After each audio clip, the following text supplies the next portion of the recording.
Good afternoon po. Pwede po kayo ma-interview? Pwede naman po. About saan po ba yan? Zodiac sign lang.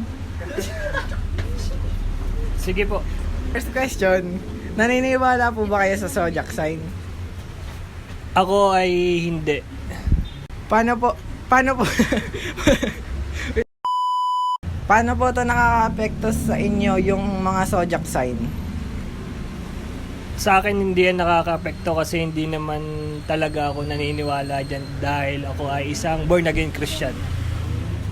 Yung mga nababasa niyo po ba about zodiac sign ay sinusunod niyo, like example po, sabi po today ay you should wear red for luck. Susundin niyo po ba? Hindi po. Kasi wala akong pinaniniwalaan kundi si Lord. Sa palagay niyo po, nagkaka-totoo po ba yung mga ganon? Hindi. Kasi wala namang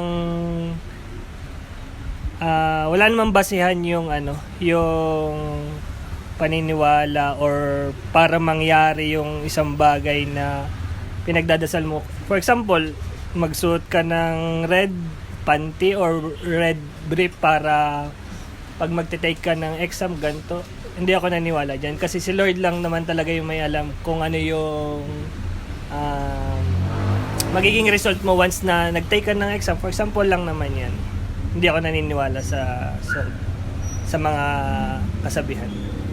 Bakit po sa tingin niyo madami pa rin ang naniniwala sa mga constellations or zodiac sign? Kasi hindi nila kilala si Lord.